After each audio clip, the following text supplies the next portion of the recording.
Hi, this is Katie Johnson. Today I'm going to show you how I made this pink strip going down the middle of the card. The image that you see stamped here is actually a background stamp. Typically, background stamps are large images. And you can see that I only have part of the image on the paper. So the way to get only part of the image on there is to do some masking. There's actually three things going on with this card.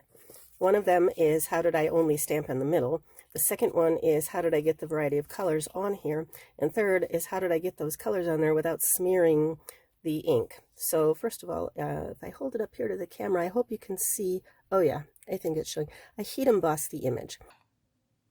All right, so let's make the mask. I created my mask from a half sheet of regular typing paper, and I tore it in a random pattern.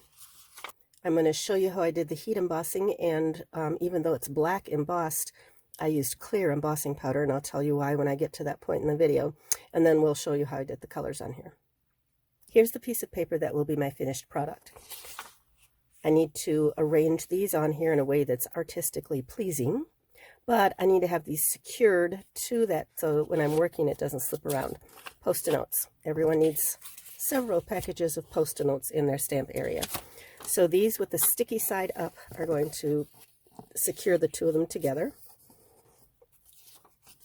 And now I can bring the masks back in and decide where I want them.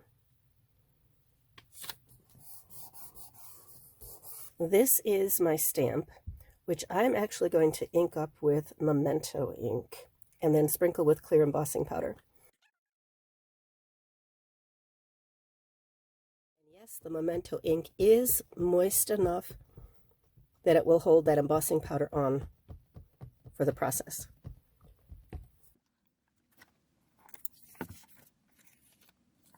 So now I'm just transferring the ink from the stamp to my project.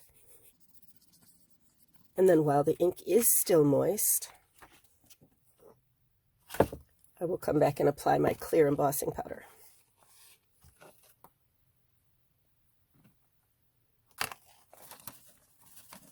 At this point, these masks are just kind of in the way. I'm taking them off, but don't throw them away because you will need them when you get to the next step. So I'm not quite sure I actually caught all the edges, which is why I took the mask off. I'll bring in my heat gun.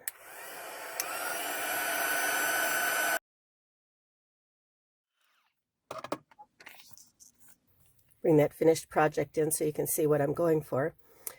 This has a variety of colors of pink. I will list the Stampin' Up! Colors down there. This is Rococo, Rose, Flirty Flamingo, and Blushing Bride.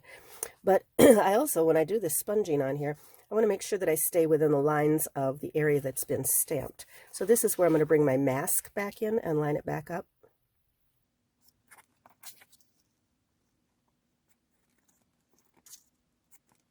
And that's where the post-it note handles come in handy to keep things secured.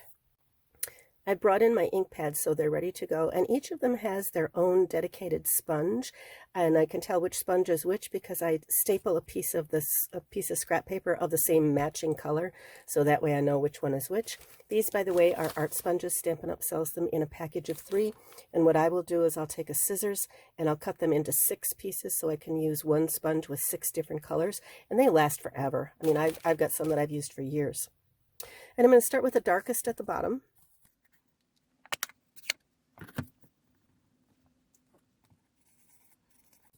And I'm sponging a little bit darker towards the very bottom and then kind of fading upwards. The Flirty Flamingo is the one in the middle.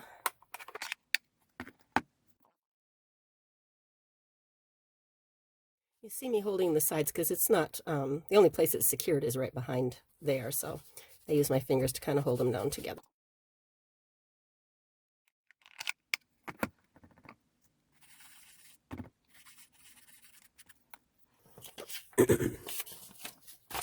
All right, and now you have that ombre look going from dark through to light with the glistening of the heat embossing, and that is how you do simple masking. So I hope you found this useful. This ombre sponging is such a pretty technique. And then, of course, that heat embossing just adds an extra bit of sparkle and shine to the project. So thank you for watching. Remember to subscribe if you're watching it on YouTube, because that way you'll get notifications of future videos like this. And if you're on Facebook, please give this video a thumbs up. If you're watching it on Facebook, give it a like. Join our Facebook group. We've got an INKcredible Crafters Facebook group where we share ideas about how to use Stampin' Up! Product. Again, thanks for stopping by. This is Katie Johnson, and we'll catch you next time. Bye.